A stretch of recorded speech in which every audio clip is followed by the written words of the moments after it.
Vamos ler juntos Salmo 130. Hoje nós vamos falar sobre o grito que encontra perdão. Assim diz esse salmo: das profundezas clamo a ti, Senhor. Escuta, Senhor, a minha voz. Estejam alertas os teus ouvidos às minhas súplicas. Se tu, Senhor, observares iniquidades, quem, Senhor, poderá escapar? Mas contigo está o perdão, para que sejas temido. Aguardo, ó Senhor, a minha alma o aguarda, eu espero na sua palavra. A minha alma anseia pelo Senhor, mais do que os guardas anseiam pelo romper da manhã, mais do que os guardas anseiam pelo romper da manhã. Espere, Israel, no Senhor, pois no Senhor há misericórdia, nele temos ampla redenção.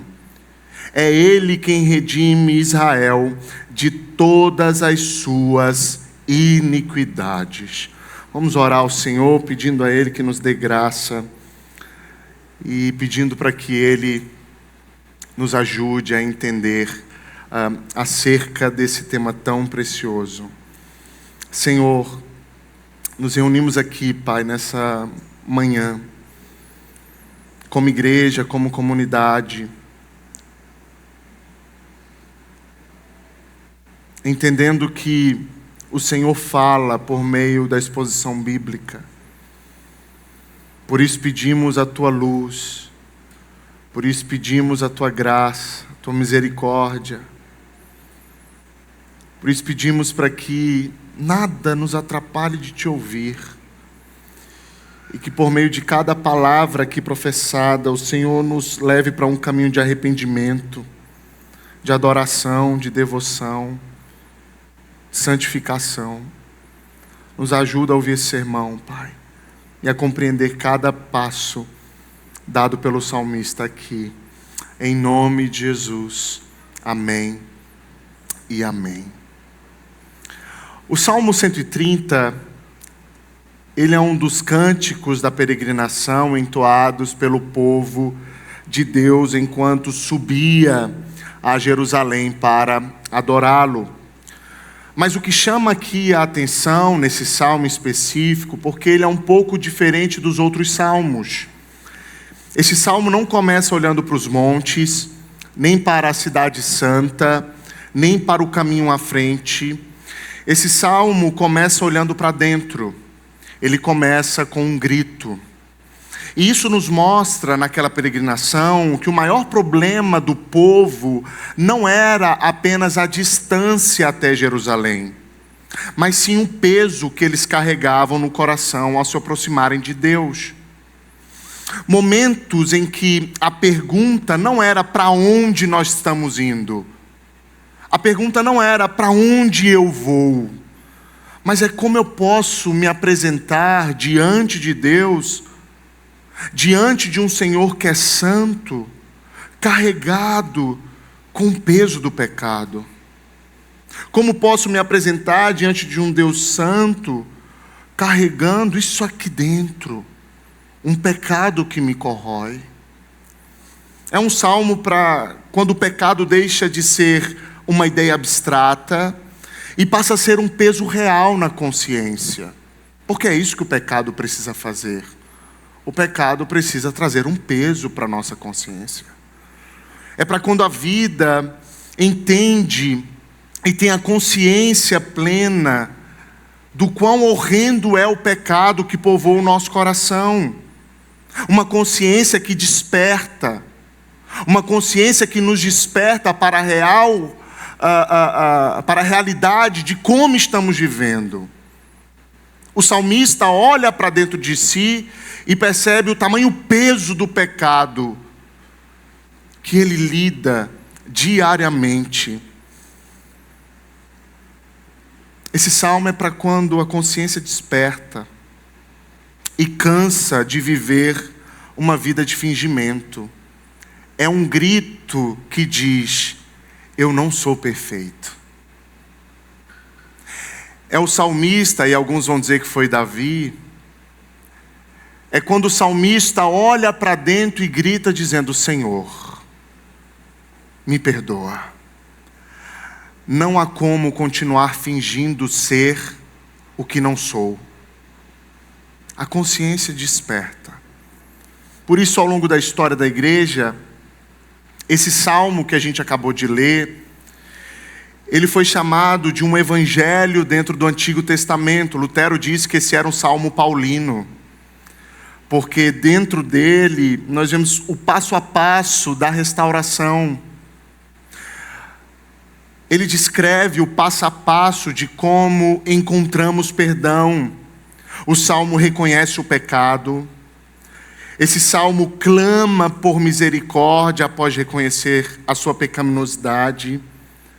O salmista, depois de clamar por misericórdia, ele tem certeza do perdão. Ele tem esperança, porque está confiando e esperando no Deus da Bíblia que perdoa. E por fim, ele convida todo o povo a confiar nesse Deus que redime pecadores, que traz pecadores de volta desse abismo, dessa escuridão que nos encontramos. Então, cada parte desse salmo é uma pregação do Evangelho, ainda que esteja no Antigo Testamento, porque aqui a gente vê como Deus restaura o homem do seu maior problema, o pecado. Por isso, vamos passo a passo, entendendo cada detalhe desse salmo e compreendendo o que ele tem para nós nessa manhã. A primeira parte do salmo, a gente vê um pecador que clama por perdão. Olhe comigo aí o verso 1 e 2, ele diz: das profundezas clamo a ti, Senhor. Escuta, Senhor, a minha voz, estejam alertos os teus ouvidos às minhas súplicas. O Salmo 130 começa nos mostrando uma pessoa que chegou ao seu limite. Quando o salmista ele diz: das profundezas clamo a ti, Senhor, ele não está aqui descrevendo um local geográfico. Aqui o salmista está descrevendo uma condição do seu coração, uma condição humana. As profundezas que o salmista fala representa aquele momento em que a pessoa finalmente reconhece a gravidade do seu pecado.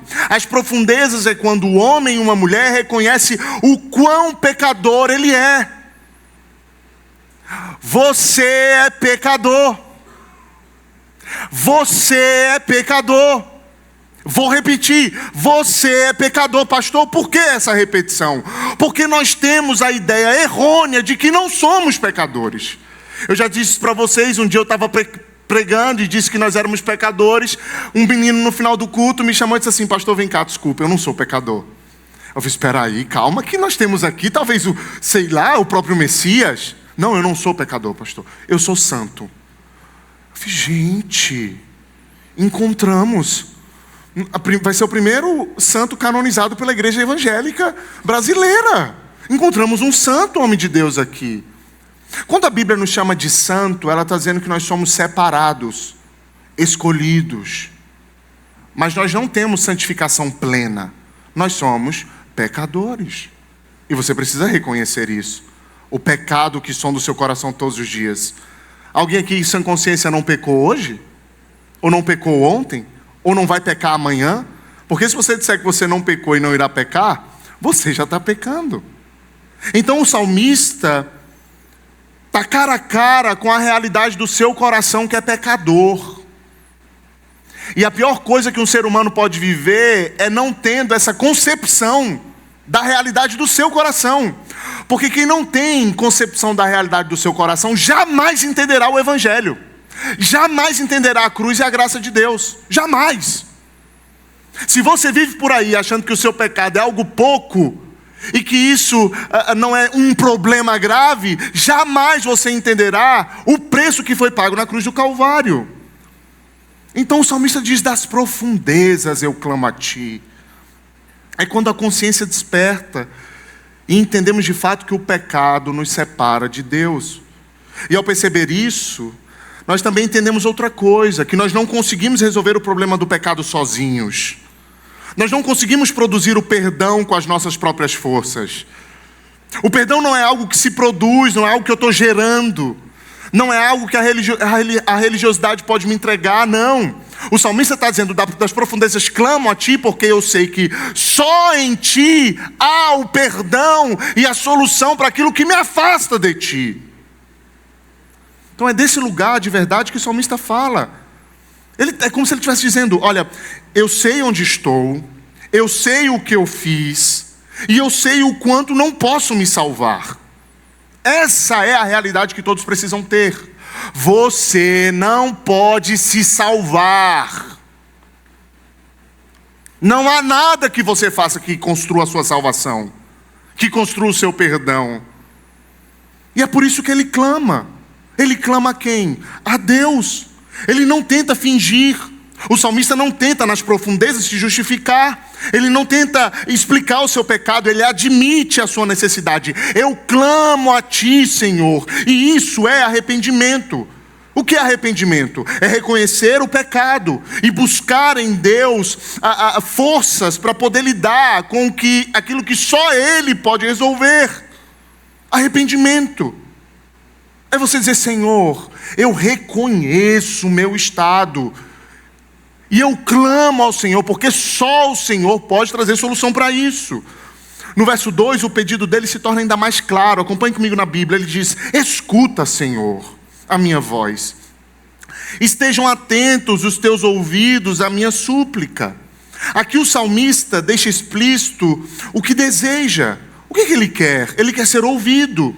Ele sabe que se Deus não ouvir, ele continua pedindo. E é por isso que ele repete, ele insiste, Senhor, por favor, presta atenção no que eu estou te pedindo. A palavra aqui, súplicas, deixa isso ainda mais claro, deixa claro o que ele quer. Ele não está exigindo nada, ele está pedindo misericórdia. Quando ele fala súplica, ele está dizendo assim, eu sei que eu não mereço, por isso suplico. Quem suplica não está no coração dizendo assim, eu estou suplicando porque tenho direito. Eu estou suplicando porque eu sou muito bom e não posso estar aqui. Quem suplica é um homem que entende, Senhor, eu sei que esse é o meu lugar. Eu sei que o meu lugar deveria ser inferno e morte. Eu sei disso, mas eu suplico a ti por misericórdia. O salmista está reconhecendo que ele não tem direito algum, que só Deus pode responder com graça, com perdão. Então, antes mesmo de ouvirmos a resposta de Deus, o salmista nos ensina que a restauração começa quando o pecador admite a sua condição e corre para Deus, em vez de fugir dele. Aí começa a restauração. Quando no abismo da sua alma, você grita, Senhor, é somente o Senhor que pode resolver o meu problema. Você sabe, há momentos na vida que a única coisa honesta que podemos fazer é admitir que estamos no fundo. Isso não é fraqueza. Jamais, isso é lucidez.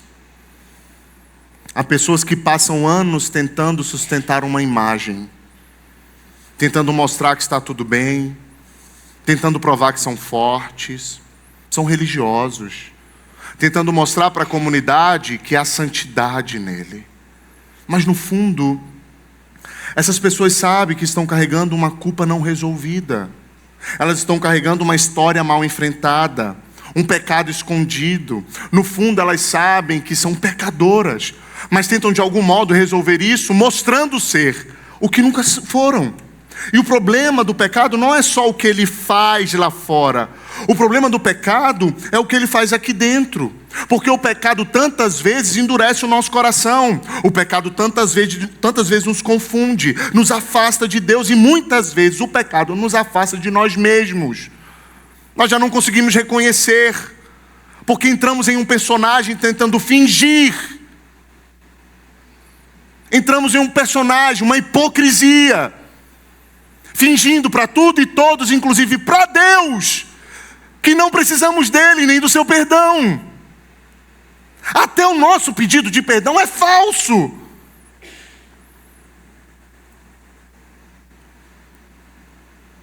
E quando finalmente reconhecemos isso, nós descobrimos que não temos condições de arrumar sozinho o que quebramos por meio do pecado.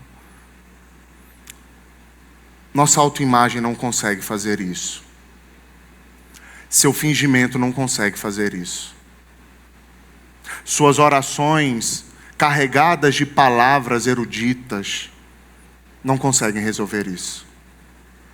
É por isso que o salmista clama. Ele clama porque ele sabe que não tem outro recurso. E é isso que você precisa entender. Seu ativismo religioso, sua vinda no culto de domingo, não vai resolver isso. Vir à igreja, servir, faz parte da vida cristã, mas não resolve o nosso maior problema. Por isso o salmista clama.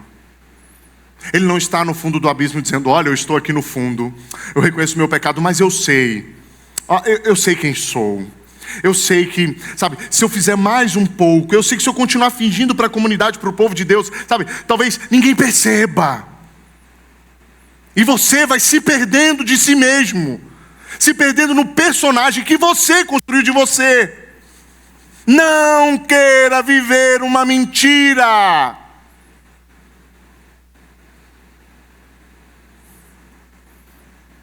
O salmista sabe que se Deus não intervir, ele continua exatamente onde ele está. E essa é a cena que talvez descreva muitos de nós hoje aqui. Pessoas cansadas de carregar o peso que o pecado causa, tentando resolver sozinhos o que só Deus pode resolver. Por isso que esse salmo, meus irmãos, nos chama a parar de tentar. A parar de tentar se salvar. A parar de tentar conseguir produzir salvação. Esse salmo está nos convidando a clamar por misericórdia. E clamar por misericórdia faz você se tornar humilde. Reconhecer seus pecados e dizer: eu não consigo resolvê-los, assim como resolvo uma conta que eu preciso pagar, dando um jeito. Faz você se tornar um cristão humilde, menos egocêntrico, menos rancoroso. Clamar por misericórdia. E aqui está uma boa notícia.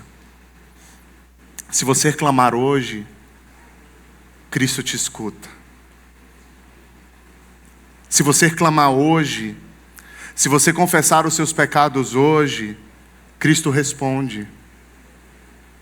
Embora sejamos pecadores e você possa estar num abismo, se você clamar por Cristo, Ele tem perdão para você. A porta da graça não se abre com as suas habilidades religiosas. A porta da graça não se abre com as suas habilidades espirituais. A porta da graça se abre com um coração verdadeiramente arrependido e honesto. Por isso, se você agir com honestidade hoje na presença de Deus, Ele te escuta. Mas quando foi a última vez que você realmente clamou? Eu não digo que orou por obrigação, eu não digo quando você repetiu palavras religiosas, mas quando clamou de verdade, sem tentar camuflar, fingir quem realmente você é. Quando você entrou totalmente despido em uma oração, dizendo: Senhor, esse pecado me corrói. E sabe por que não fazemos isso? Porque o pecado, nós não entendemos o real valor do pecado. O quanto ele nos destrói, nos afasta de Deus. Porque senão todos os dias estaríamos clamando. Não com pedidos vazios, secos, mas com o coração totalmente arrependido, dizendo: Senhor, só o Senhor pode fazer isso. Mas não. Nossas orações são banhadas, muitas vezes, de hipocrisia. Não, Senhor, eu cometi um pecado e aí eu te peço perdão, porque eu sei que o Senhor perdoa. Mas a gente não tem real consciência do que estamos fazendo. Você precisa de Deus. Só Ele pode resolver isso. Você precisa de Deus mais do que qualquer outra coisa. Mais do que uma empresa boa, do que um chefe legal, do que pais ricos, do que gente boa do seu lado. Você precisa de Deus para resolver o seu maior problema. Seu maior problema não é o Lula, não é o Bolsonaro, não é o Trump, não é o dólar. Seu maior problema é o seu pecado, porque é Ele que te afasta de Deus. Por isso clame. Quando o pecador clama, Deus ouve. Mas só há um jeito de o pecador clamar: quando ele olhar para dentro de si e entender: eu não consigo sozinho. Depois de clamar, no verso 3 e 4, a gente percebe o Deus que oferece perdão, o Deus que oferece misericórdia. Olha o que diz o verso 3 e 4: se tu, Senhor, observares, olha isso, se tu, Senhor, olha ele orando, olha a oração desse homem. Se tu, Senhor, observares iniquidades, quem, Senhor, poderá escapar? Quem? Mas contigo está o perdão para que sejas temido. Então, depois de reconhecer o seu pecado e clamar por misericórdia, aqui o salmista faz uma pergunta que atinge todo mundo que está aqui. Se tu, Senhor, observares as iniquidades, quem é que escapa? Aqui ele está dizendo algo que é muito simples, mas ao mesmo tempo profundo. Se Deus decidir observar as nossas iniquidades, nos seus mínimos detalhes, nossos pensamentos, nossas ações, nossas palavras, ninguém consegue ficar de pé diante dele. Se Deus decidir observar cada detalhe da nossa iniquidade, ninguém consegue escapar. O que é iniquidade aqui? Iniquidade é tudo o que fazemos contra a vontade de Deus. Iniquidade é tudo que viola a sua lei, tudo que revela o nosso coração pecador. Então o salmista está afirmando: se Deus resolver cobrar cada pecado, ninguém consegue passar na prova. Ele está dizendo: Senhor, se o Senhor olhar para a minha vida direitinho e resolver me cobrar, eu não tenho como lhe pagar. Não tem uma ida na igreja, não tem serviço na igreja, não tem dízimo, não tem absolutamente nada. Eu posso ir para Jerusalém a nado e eu não vou conseguir pagar. Não existe pessoa boa o suficiente. Não existe obra boa o bastante para que você pague. Não existe um currículo espiritual capaz de nos justificar. Não existe. Por isso, recolha-se na sua insignificância. Você, pastor, líder, seja lá o que você for, quantos anos de crente você tenha, não há nada em você que consiga pagar por isso. E isso coloca todos nós em um único lugar. Que lugar é esse que ele nos coloca? De dependência. Eu dependo da graça de Deus. E sabe o que falta para muitos cristãos? É entender que ele vive em dependência. Porque as nossas ações, por vezes, revelam que nós vivemos em autossuficiência. Por isso brigamos por besteira. Por isso tentamos nos provar a todo custo. Por isso tentamos a todo custo fazer coisas, porque achamos que dependemos de nós. É por isso que não há paz no seu coração. Porque você acha que o que vai te tirar desse abismo não é Deus. Na verdade, Deus pode dar uma forcinha, pastor. Mas se eu não botar a mão, não vai. Você está entendendo isso? Você depende de Deus. Você depende dele. Nós dependemos do Senhor. E aí o verso 4, leia comigo, ele muda tudo. E o verso 4 é um dos versos mais bonitos e talvez mais importantes do Antigo Testamento. Olha o que o verso 4 diz: mas contigo está o perdão, para que sejas temido. O salmista está dizendo que se dependesse de mim eu estaria condenado. Mas o Senhor não é um Deus que apenas vê o pecado. O Senhor é um Deus que oferece perdão ao pecador. Perdão significa que Deus decidiu não nos tratar como merecíamos. Isso é perdão. Significa que Ele escolhe remover a nossa culpa. Significa que Ele nos escolhe, mesmo sabendo quem somos e o que fizemos. Isso é perdão. Você tinha culpa, você merecia algo, e Ele disse: eu te livro disso, eu lhe perdoo. E perceba uma coisa importante aqui: o perdão está com Deus, não está comigo. O perdão não está na minha performance, o perdão não está no meu esforço.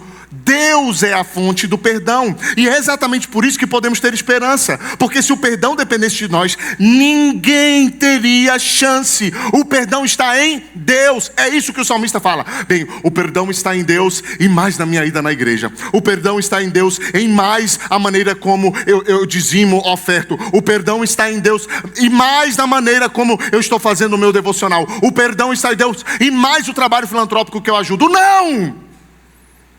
Não está nas suas penitências. O perdão está em Deus e somente nele. E aí o salmista conclui: mas contigo está o perdão para que sejas temido. Essa frase aqui no verso 4, para alguns pode parecer estranha, mas temido aqui, como a gente viu nas exposições passadas, significa reverência, honrar a Deus, levar Deus a sério. Então o salmista está dizendo: quando entendemos que Deus perdoa, isso não nos leva a abusar da graça. Quando entendemos que Deus perdoa, isso nos leva a honrar, a respeitar e a levar Deus mais a sério. Então, Ele não nos perdoa para que a gente continue pecando. Ele nos perdoa para que Ele seja temido, porque de fato Ele resolveu o nosso maior problema. Isso nos leva a viver de forma grata, obediente, humilde diante de Deus. Então essa ideia de que Deus me perdoe e eu posso continuar pecando é um erro. Quando a gente fala sobre uma vez salvo, salvo para sempre, aí a primeira coisa que a pessoa pergunta é: então todo mundo que continua pecando é salvo, é? A resposta é um grande não. Porque se alguém é salvo de fato, entende que a vida de pecado não lhe condiz. Então, se alguém vive uma vida de pecado, nunca foi salvo. Não é nosso irmão em Cristo. Desculpe dizer. Quem é que recebe perdão e continua agindo como se Deus fosse um babaca? Como se fosse uma prostituta? Em que você vem um domingo, vem aqui e oferece alguma coisinha para ele, ele vem se dar para você, e você sai daqui e resolve viver a sua vidinha de novo. Leve Deus a sério.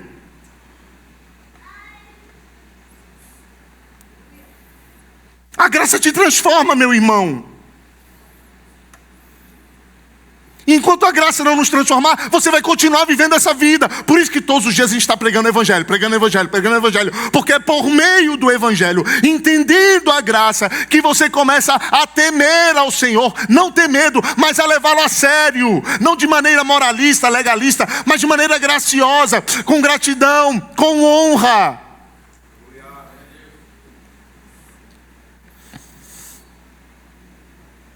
E é assim que o salmista passa da culpa para a esperança, reconhecendo que Deus vê o pecado e oferece o pecado. Agora, há algo aqui que a gente aprende nesses dois versos, e é uma verdade muito importante, de que todos nós precisamos parar de acreditar na ilusão de que somos melhores do que realmente somos. Saia dessa. Todos nós precisamos parar de pensar que somos melhores do que realmente somos. Você é muito pior do que você pensa. Sim. É por isso que nós, por vezes, nos tornamos especialistas em nos comparar, em medir os outros com a nossa régua. E deste modo, nós sempre encontramos alguém pior do que a gente para aliviar a nossa consciência. A gente vive por aí medindo o outro pela nossa régua, pelo nosso nível. Sempre. Porque encontrando alguém pior, eu digo assim: até que enfim encontrei alguém pior que eu. Por isso, Senhor, a tua ira se volta para ele. Mas esse texto ele vai destruir essa concepção. O salmista diz que se Deus fosse medir a nossa vida pela régua dele, ninguém passaria.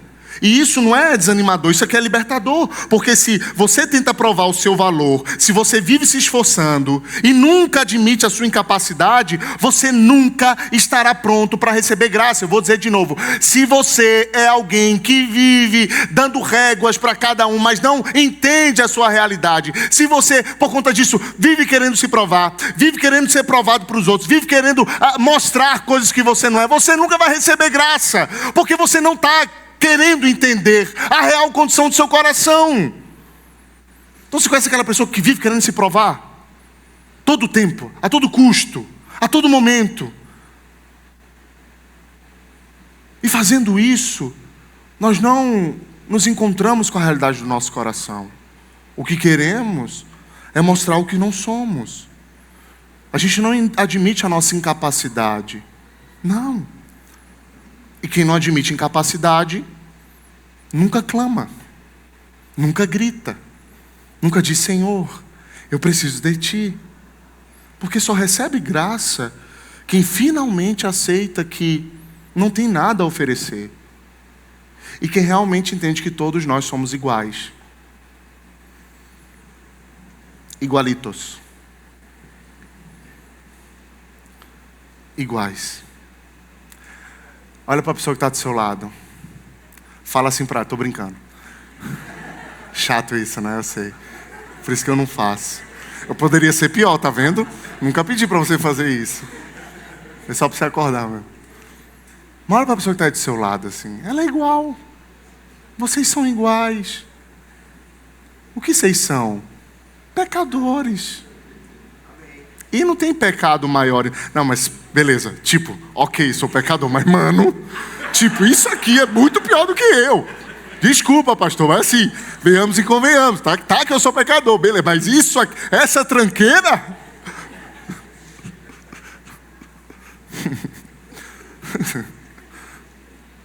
Você é muito pior. Você é muito pior. Só você sabe os pensamentos que povoam a sua mente. Os seus desejos escuros e obscuros. Só você sabe. E aí está a diferença entre a religião e o evangelho. A religião diz: faça mais para que você seja aceito. Faça mais para que todo mundo entenda o seu nível gospel espiritual. Faça mais.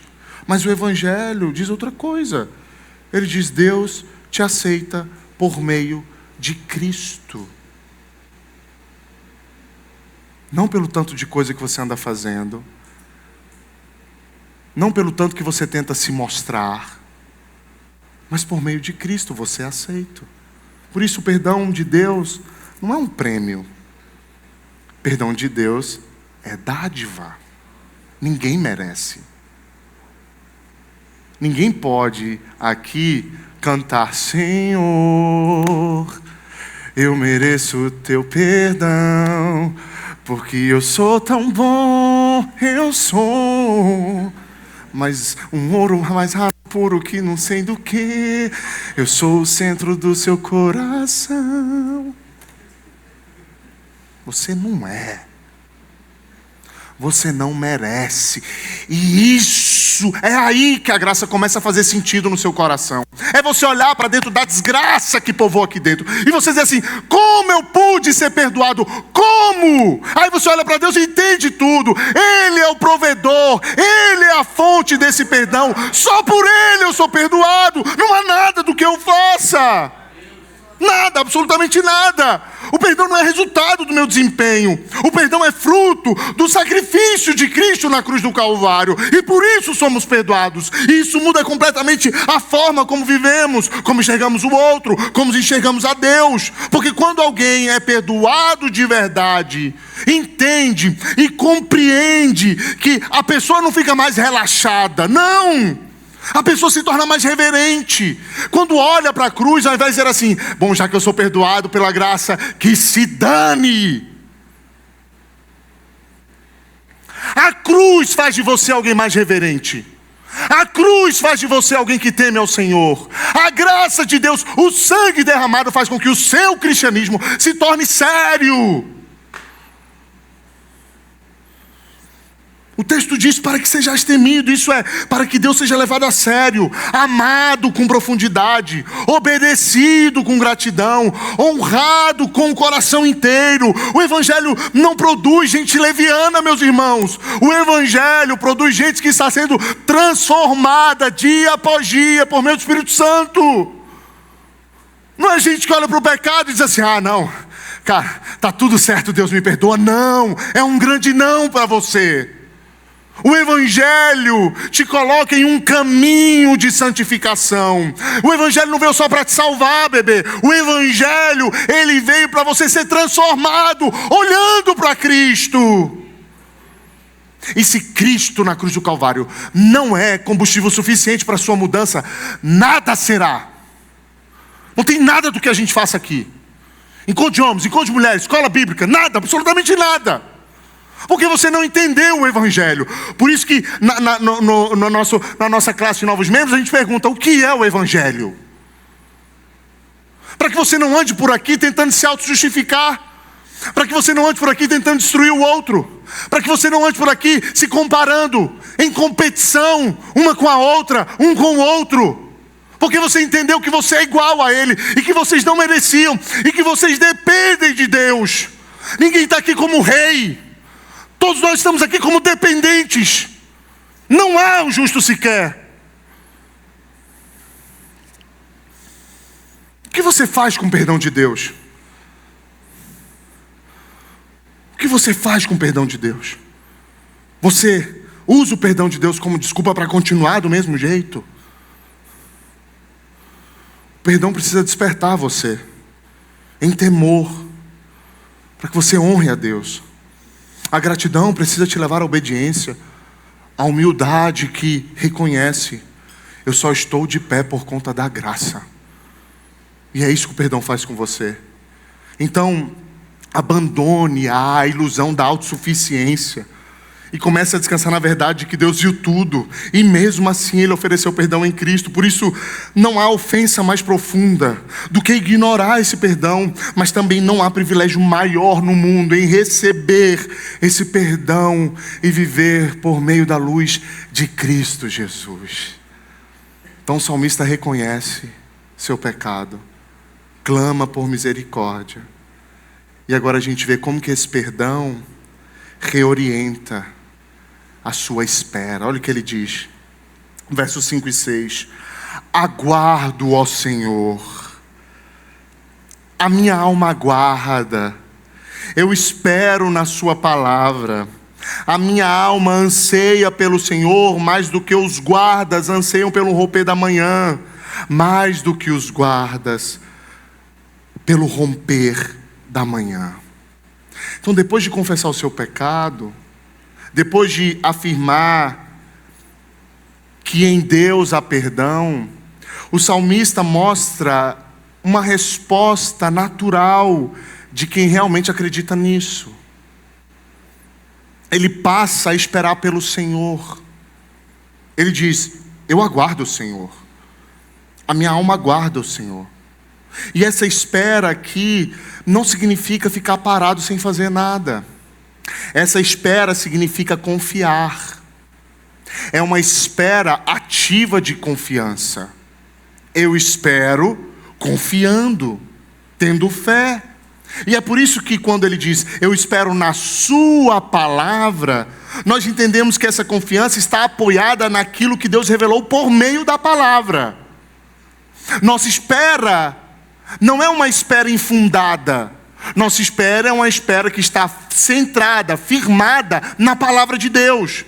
Nós sabemos quem Deus é por meio da sua palavra. Deus se revela também pela sua palavra. Nós esperamos não por um Deus que a gente construiu, não por um Deus que as igrejas construíram. Nós esperamos por um Deus bíblico. Por isso a nossa espera, ela gera confiança. Não confiança é um pseudo-Deus por aí, mas a confiança no Deus bíblico. E quando olhamos para a verdade de quem Ele é, uma certeza brota do nosso coração de que, primeiro, a Bíblia diz que Ele é fiel e justo para nos perdoar. Confiança. Confiança. Confiança em quê? Ele é fiel e justo para me perdoar. É desse jeito que a palavra começa a entrar na sua vida. É como o salmista diz: eu deito e eu vou me deleitando, saboreando a tua lei. Quem fala a minha consciência não é o coach, não é o YouTube, não são os meus achismos. Quem deve falar a sua consciência é a própria palavra. Por que a espera é uma espera confiante? Porque o meu coração está voltado para a palavra. A palavra não é só um instrumento religioso. A palavra dita o que vive e como vivo. A palavra reorienta a minha alma. Então quando ele diz: eu espero, e eu espero no Deus dessa palavra, você diz na Bíblia: Ele é fiel e justo para me perdoar. Por isso eu tenho certeza. E segundo, Deus não abandona quem se volta para Ele. É isso que a gente vê durante toda a palavra. Ou seja, meus irmãos, a fé escolhe se apoiar no que Deus disse e não no que sentimos. Escute, a fé de um cristão escolhe se apoiar na palavra. A palavra não é só um instrumento para o domingo. A palavra precisa ser resposta para absolutamente tudo na sua vida. Absolutamente tudo. Não, pastor, não tem como ser tudo. Tudo não, pastor. Tem coisa aí de crente que vai, mas tudo não. Tudo não. Por exemplo, eu estou perguntando se eu devo casar com o Richarlison. Paulo não disse: fulana, case com o Richarlison, pastor. Hello, eu quero comprar uma Hilux. A palavra não diz para mim: vai lá, compre a Hilux e vai pelos confins da terra. A palavra não diz isso, pastor. Então a palavra não diz tudo, né? A palavra não diz sobre como eu estou aqui agora. Ela não sabe, ela não me fala essas coisas. E ela fala. Para quem procura um marido, ela não fala o nome do marido, mas ela fala como um marido bíblico tem que ser. Para comprar o carro, ela não fala o que carro você vai comprar. Ela manda você sentar e fazer cálculo, para ver se você tem condições de fazer aquilo. E não ser movido pelo ídolozinho de ter coisas novas e coisas boas para mostrar para o mundo. Viu como a palavra fala? É que a gente não quer escutar. Porque ela não fala o que a gente quer ouvir. Ela fala o que a gente precisa ouvir. Ah, eu devo viajar? Eu devo fazer isso? Você é homem. As escolhas, as decisões da sua casa precisam partir por meio da palavra. Mas o que a gente quer? A gente quer procurar alguém que diga isso, né? Alguém que fale. Alguém que expresse. Alguém que mostre. Natural. Mas a palavra já diz tudo. E aí o verso 6 aprofunda ainda mais essa imagem quando ele diz: a minha alma anseia pelo Senhor. Não é isso não, né? A minha alma anseia pelo Senhor mais do que os guardas anseiam pelo romper da manhã. Naquele tempo, os guardas ficavam em vigília durante a noite. E a noite representava perigo. A noite representava incerteza, vulnerabilidade. Por isso, todo guarda esperava pela manhã com intensidade, com foco, com expectativa. Então, a chegada da manhã era uma certeza. Então, eles esperavam em Deus, por meio da sua palavra, por meio do caráter de Deus que está na sua palavra, assim como um guarda espera pela manhã. E aí no hebraico, todas as vezes que a frase se repete, o hebraico quer mostrar intensidade nisso. Então essa é uma comparação importante, porque ela mostra que a esperança do salmista não é vaga, não é abstrata. Ela não é um talvez. Eu estou esperando no Senhor, mas talvez. Eu estou esperando no Senhor, mas quem sabe. Não, eu estou esperando no Senhor. Eu espero por Deus. Assim como amanhã nunca falha, eu sei que o meu Deus não vai falhar em me perdoar. É isso que o salmista quer trazer. A certeza que pavimenta a nossa confiança. A certeza que pavimenta a nossa espera ativa. Eu sei, assim como o sol nasce, que Deus há de me perdoar. Eu espero por Deus. E esses versículos, eles nos ensinam algumas coisas. Que o perdão não nos deixa acomodados, em primeiro lugar. O perdão nos leva a confiar e a esperar ativamente em Deus. E também que esperar no Senhor é apoiar a vida na palavra dele. Não é uma espera em conceitos humanos. É uma espera que advém da realidade da palavra de Deus, das verdades que a palavra de Deus traz. E terceiro, essa espera não é incerta. Ele não está esperando para que, quem sabe, o Senhor venha e me perdoe. Não, é uma espera segura, tão segura quanto o nascer do sol. Mas antes da gente continuar a exposição, eu preciso perguntar algo para você. O que é que você tem esperado do Senhor?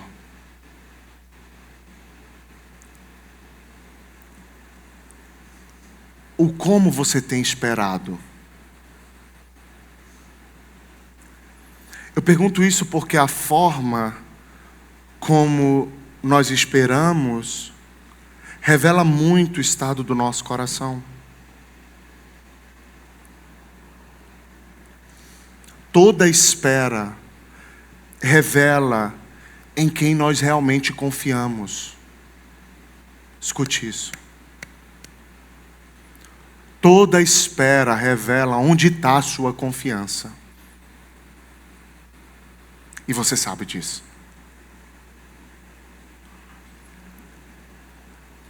Quando nós esperamos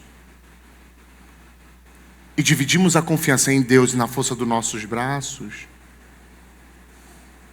nós caminhamos em um lugar instável. Por isso eu repito, como você espera? Por exemplo, se a nossa segurança, se a nossa confiança ao esperar está nos resultados, nós ficamos ansiosos. Porque resultados podem atrasar, resultados podem nunca acontecer.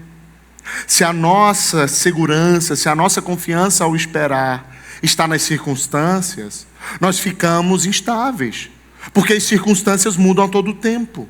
Mas quando a nossa segurança está na palavra de Deus, quando a nossa confiança está nesse Deus que nos garante perdão, a nossa alma pode descansar, mesmo quando o lado de fora está escuro.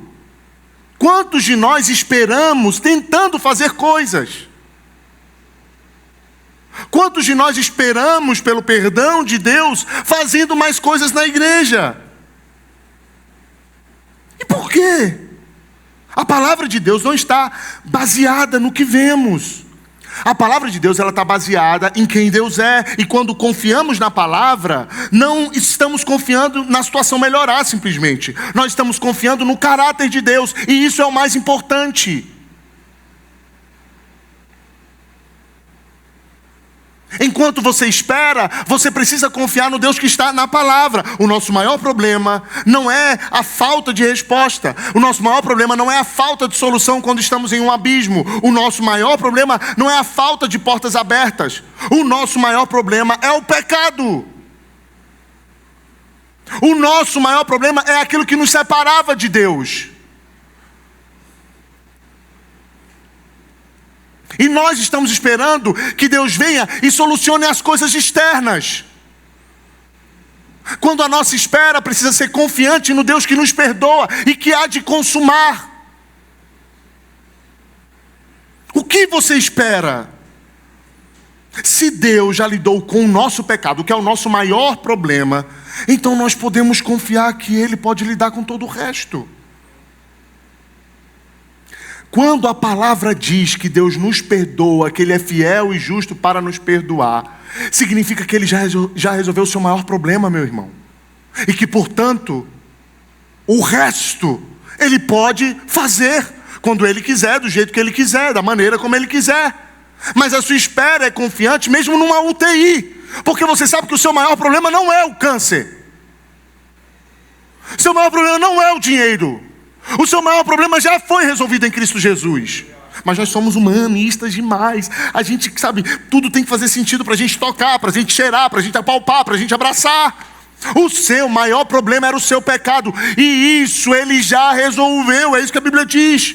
É por isso que a intenção de Deus não é mudar apenas as circunstâncias primeiro. A intenção de Deus não é mudar só as coisas externas. A intenção de Deus é primeiro mudar seu coração. Muitas vezes a intenção de Deus é mudar o nosso coração enquanto as circunstâncias ainda não mudam. Escute isso aqui em nome de Jesus. Talvez seja a parte mais importante do sermão. Se Deus resolvesse apenas o lado de fora da sua vida, as coisas externas, se Ele apenas aliviasse a sua dor, se Deus apenas mudasse o cenário, se Deus apenas removesse a sua dificuldade, mas o seu coração continuasse distante de Deus, o problema principal permaneceria. É isso que você tem que entender.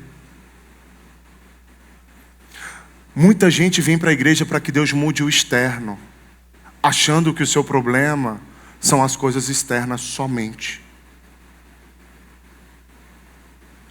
Mas se o seu coração não foi trazido de volta para Deus por meio do perdão, as soluções externas nunca vão ter o valor devido. Por isso que Deus quer mudar primeiro o seu coração. Resolver a sua situação sem tratar o pecado não gera vida em você. Gera, de fato, alívio momentâneo. Mas o salmista nos ajuda a entender isso com a imagem de um guarda que espera pela manhã. O guarda não controla o tempo, ele não faz o sol nascer, mas ele vigia com a certeza de que o amanhã vem. E essa espera não está nas mãos dele, mas na ordem criada por Deus. Assim também é a fé de quem foi perdoado. Não é uma fé que depende do relógio, mas do caráter de Deus. Nós não temos certeza de coisas. Nós temos uma única certeza, que o nosso Deus já nos perdoou, assim como o sol nasce. O nosso maior problema já foi resolvido, está consumado. Nós temos paz com Deus, esse era o maior problema nosso. Só que a gente pensa assim: pastor, eu estou num abismo. Ai meu Deus, quanta dor. O luto me persegue, e eu entendo que dói. Mas essas coisas vão ganhando um novo sentido quando no abismo você entende: eu sou perdoado e o meu maior problema foi resolvido. As coisas mudam, ganham a cor certa, o tom certo. Você não está clamando a Deus para mudar coisa. Você está esperando Deus resolver o seu maior problema, porque esse é o seu real problema. Por que as pessoas se desesperam com as circunstâncias? Por que as circunstâncias nos trazem tanta ansiedade, tanto medo, tanta incerteza? E por que a gente vem para a igreja pedindo para que Deus resolva essas coisas? Porque o nosso coração ainda não foi encontrado por essa certeza de perdão. Vocês não deveriam estar aqui pedindo para que Deus mudasse as coisas. Antes disso, vocês deveriam estar dizendo: Senhor, muda o meu coração. Porque só assim, quando as coisas estiverem resolvidas, você vai dar o devido valor para elas. O carro não vai ser o seu Deus. A cura não vai ser um objeto de espetáculo. Você vai dizer: Deus fez, porque Ele é misericordioso para fazer infinitamente mais. Mas antes disso, já estava tudo kit. Ele resolveu o meu maior problema. A pergunta que eu lhe faço é: enquanto você espera, e se Deus não resolver aquilo que você pensa ser o seu maior problema?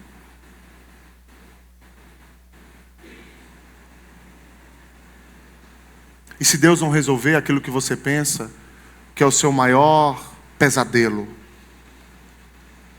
E se a gente só falar para você que Ele te perdoou, tá bom? Pessoas nessa igreja entram e saem porque não querem só ouvir isso, querem ouvir mais. Porque o perdão não tem... perdão. Eu preciso de coisa para agora, pastor. Eu preciso atingir o próximo nível semana que vem. Perdão. Legal. Muda o que para mim? Está entendendo isso? Então dizer para você que Deus já lhe perdoou e resolveu o seu maior problema, lhe gera o quê? Aí você para de vir para a igreja como se Deus estivesse te devendo. Não, porque eu sou muito bom, eu venho para a igreja porque eu faço tudo como deveria ser e Deus me deve. Não, Deus não lhe deve 1 centavo sequer. Ele já pagou tudo naquela cruz. Sua espera é confiante porque você sabe que Deus te perdoa. Isso lhe traz uma paz absurda. Eu já vivi um evangelho como se Deus me devesse. É horrível. Eu não sabia que o meu maior problema era o meu pecado. Eu não sabia o que era o pecado. E eu pensava que Deus, sim, me salvaria, mas que Ele tinha a obrigação de me dar uma vida abundante. Eu não sabia que a vida abundante já recebi em Cristo, na cruz do Calvário, que é o perdão. Por isso você dizima. Por isso você oferta. Por isso você congrega. Por isso você serve. Por isso você canta alto. Por isso você ama os irmãos. Por isso você evangeliza. É por isso. Por isso você faz. Por isso você acorda domingo de manhã cedo, faz um café, vem para a igreja, traz as crianças, arruma tudo. É por isso que você faz. Por quê? Porque fui perdoado. Por isso. E se não for isso, você nunca vai entender plenamente o que é o evangelho. E essa graça não vai conseguir mudar a sua vida. Você foi perdoado, amém? Fraco, amém. Beleza, eu queria mesmo era a faculdade, mas tá bom essa bexiguenta desse perdão aí. Nós não entendemos qual é o nosso maior problema. Você estava caminhando para a morte, e Deus lhe deu vida. Na cruz, Ele resolveu o seu maior problema. Na cruz, Ele resolveu o nosso maior problema para que a nossa espera não fosse vazia, Micael. Para que o nosso advento não fosse vazio, mas para que a nossa espera fosse confiante. Em profetadas, não, confiantes no que a Bíblia diz. O menino nasceu, Ele é Emanuel, Ele morreu, ao terceiro dia ressuscitou, para que nós também pudéssemos morrer e ressuscitar com Ele. Por isso que a sua espera não é por carro, casa. A sua espera é confiança nele, de que Ele irá, em breve, trazer plenitude para o tempo e para a nossa alma. E aqui eu encerro, quarto lugar, o perdão alcança todo o povo. Espere, Israel, no Senhor, pois no Senhor há misericórdia, nele temos ampla redenção. É Ele quem redime Israel de todas as suas iniquidades. Aqui o salmista chama Israel a confiar no Senhor. Aqui o salmista diz: o que o Senhor fez em mim, por mim, Ele pode fazer por vocês, Israel. A mesma graça que me alcançou quando estava no abismo, é a graça que está disponível para todo o povo de Deus. É isso que o salmista está dizendo. Ou seja, o perdão aqui não é uma experiência individual, isolada. O perdão aqui é uma realidade oferecida para o povo de Deus. Então ele explica por que Israel deve esperar no Senhor. Ele diz: pois no Senhor há misericórdia, nele temos ampla redenção. A palavra misericórdia significa que Deus trata o pecador com compaixão, com paciência, com bondade. A palavra misericórdia diz que nós não recebemos o que merecíamos. E a palavra redenção aqui no texto significa libertação, resgate, pagamento de uma dívida. É como se você estivesse preso no pecado e Cristo dissesse assim: qual é o preço para tirar ele dessa prisão? Redenção é linguagem de escravidão. O que preciso fazer para esse escravo ser solto? Nós éramos escravos do pecado. Estávamos todos presos nisso. E aí Cristo pergunta: qual é o preço? É sangue. Eu vou morrer por ele. Liberte-o. Isso é redenção. Então Deus tem perdão suficiente para todo o pecado. Ampla redenção.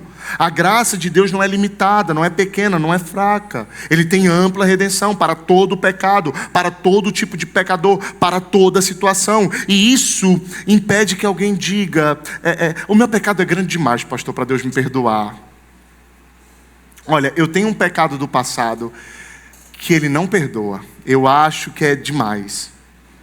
Olha, pastor, a minha história não tem jeito. Já vem de quarta geração, é maldição hereditária. Já ouviu falar em maldição hereditária? Quem já amém? Isso não existe, tá? Não existe. Não tem na Bíblia isso. Foi o seu apóstolo que falou, mas não tem na Bíblia. Amém? Não, pastor, é porque a minha história do meu pai, a do meu pai, juntou com a minha história é uma desgraça, não tem perdão para mim. Eu não tenho mais conserto, pastor. Aí o texto diz: o Senhor tem ampla redenção para você, fonte inesgotável, graça suficiente, perdão verdadeiro. É isso que Ele tem para você. E o salmista conclui de uma forma clara: Ele é quem remide Israel de todas as iniquidades. De uma iniquidade não, de todas as iniquidades. E aqui não há espaço para dúvida. É Deus quem faz isso. É Deus quem resgata, é Deus quem perdoa, é Deus quem limpa, é Deus quem restaura. Por isso a salvação, do início ao fim, é uma obra de Deus. Não é você que está no abismo e diz assim: agora eu acho que eu vou querer me salvar. Olha, vou para uma igreja, vou aceitar Jesus, porque eu tenho que aceitar Ele. Se eu não aceitar Ele não consegue fazer nada comigo não. E aí eu vou para uma igreja e eu vou ser salvo. Ele entra só com sangue.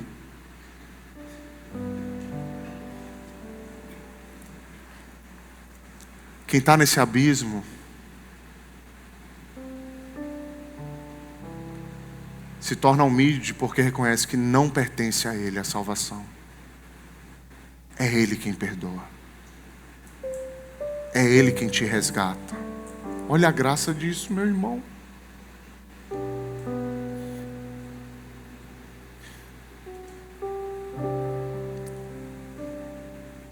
Não fui eu.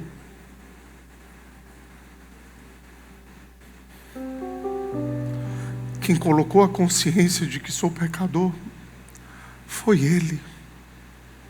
E fez com que eu me arrependesse. Não fui eu. Não foram os livros. Não foi a teologia. Foi Ele que me escolheu. Não foi eu quem o escolhi. Foi Ele que me amou primeiro. Olha a graça disso. Somente quem tem consciência do seu pecado é encontrado por essa conversão. O que é conversão? É quando o Espírito Santo jorra sobre você fé, que lhe desperta para o arrependimento. Gente morta não tem consciência. Quando estávamos perdidos em nossos pecados, a gente não despertou e disse assim: agora eu quero Deus, agora eu quero. Não. Foi Ele quem fez isso com você, meu irmão. E aí você olha para você e fala assim: mas por que eu? Às vezes a gente está conversando com o pastor e eu falo assim: cara, como é que a gente está pregando o evangelho todo domingo e tem gente que não é alcançado? Como é que eu prego o evangelho para um entende e o outro continua vivendo a mesma vida?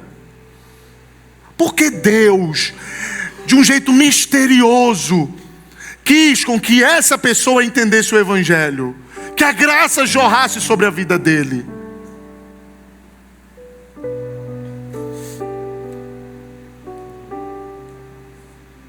E já é difícil de entender isso. Deus não está tirando direito de ninguém aqui. Deus está salvando alguém.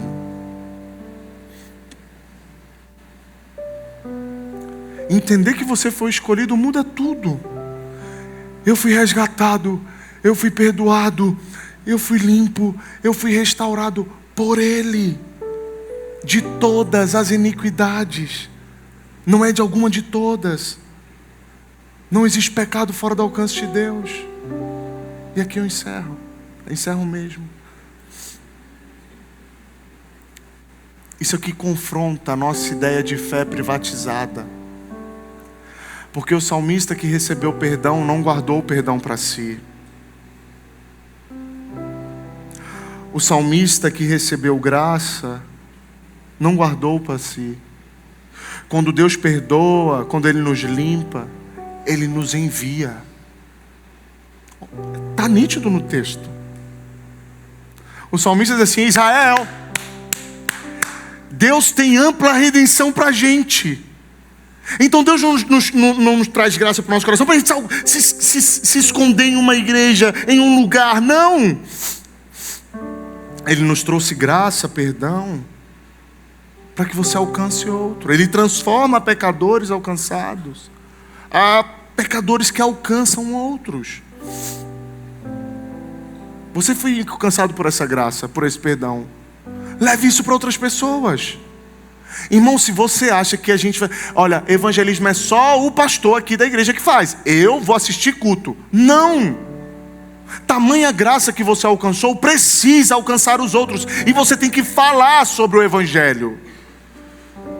Não é só viver, é falar. A fé vem pelo ouvir e ouvir a palavra. Você precisa saber pregar o evangelho. Não é que você vai chegar no seu trabalho e dizer assim: irmãos, hoje eu vim aqui pregar o evangelho, porque Deus... Não, mas é numa conversa de café. Não é mostrando só com a sua vida, porque para você pregar o evangelho só com a sua vida, você vai ter que ser perfeito. E você precisa mostrar para ele: eu não sou perfeito. E porque não sou perfeito, agora eu percebo que o evangelho é a única saída para mim. É muito fácil evangelizar, gente. Você vai chegar no seu trabalho, a pessoa vai falar assim: cara, esse fim de semana, irmão, foi incrível. Peguei tantas, e tal, e bebi, fumei, chapei, foi incrível, melhor semana. Fui num after, seu amigo paulista, meus equipamentos, meu. Aí você vai falar: cara, eu também tive uma semana incrível. O que você fez, irmão? Eu vi um negócio que mudou minha vida. Irmão, me conta, mano. Fala pra mim. E aí você... Só que a gente quer que as pessoas saibam por osmose que Deus tem ampla redenção. E aí você diz: isso que me mudou também está aberto para você. Ele tem ampla redenção para os seus pecados. E um outro ponto profundo é que o salmista diz: o Senhor nos mostra que Ele tem ampla redenção. E nós precisamos também ter ampla graça para com o outro. Ampla. Deus tem ampla redenção para nós. E por que a nossa graça é tão restrita para o outro?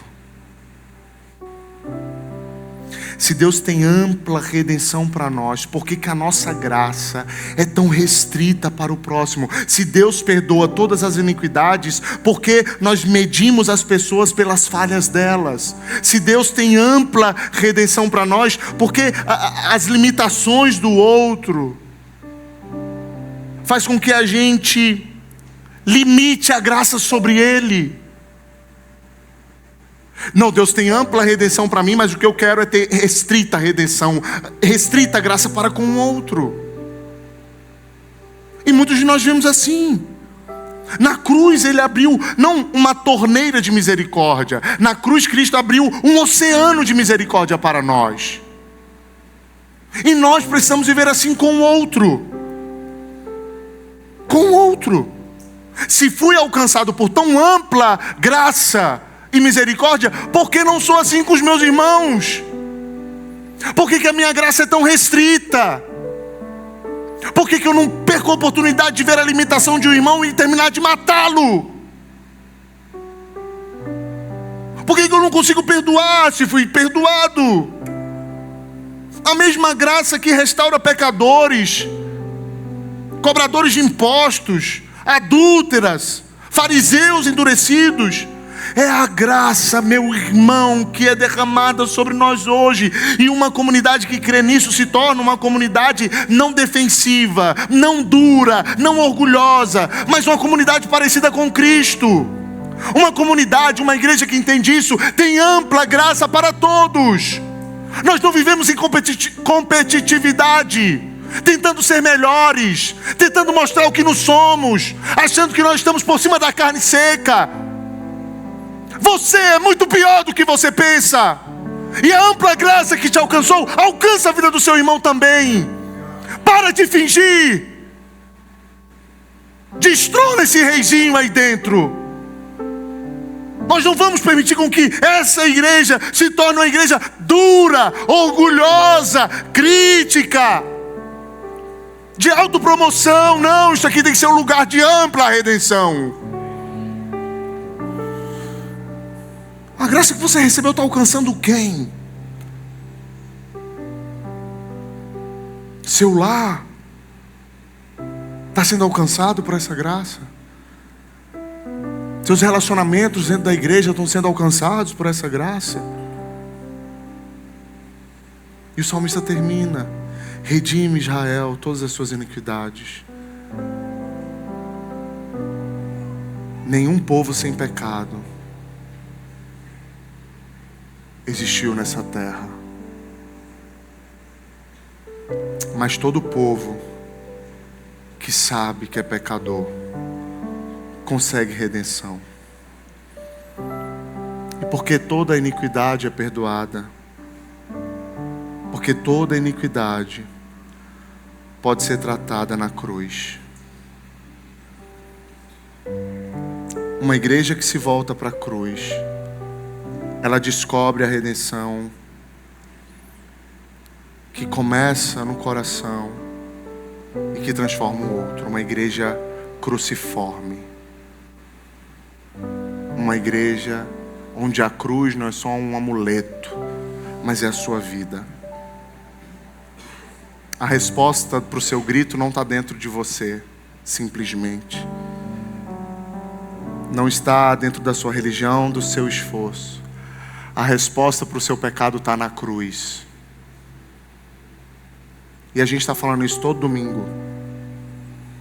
E enquanto você não entender isso, você vai achar que Deus só precisa mudar as coisas externas. Sua resposta para a sua inquietude, para o pecado da sua alma, está na cruz. Na cruz. A cruz é o lugar onde o nosso grito por misericórdia encontra um Deus que desce até nós. Isso é advento.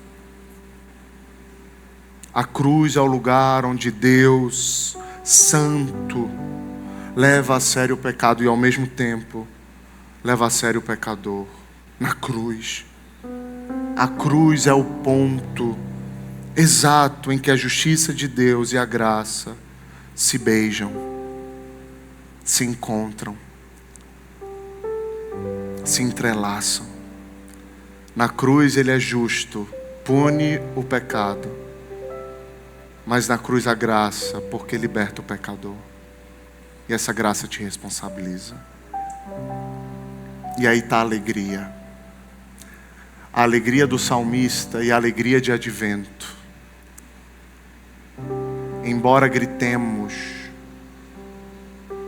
embora entendamos a realidade que aqui está, sabemos que se falarmos, se clamarmos, esse Deus há de nos perdoar, porque Ele veio para isso. Fique de pé no seu lugar.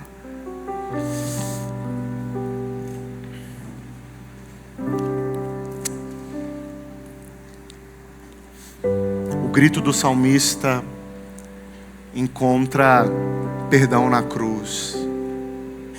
E o seu grito também. Eu queria que você orasse ao Senhor, clamando por misericórdia. Não com uma linguagem religiosa,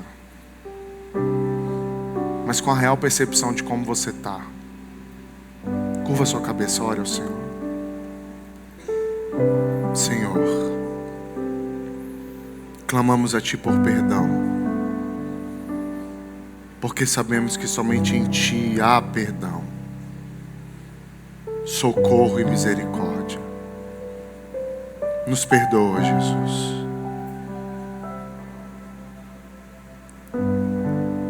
E faz com que a certeza de que somos perdoados nos leve para um tempo de confiança, uma espera alegre.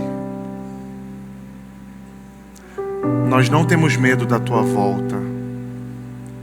Nós esperamos confiantes em ti. Esperamos confiantes, com plena convicção, certeza do seu retorno.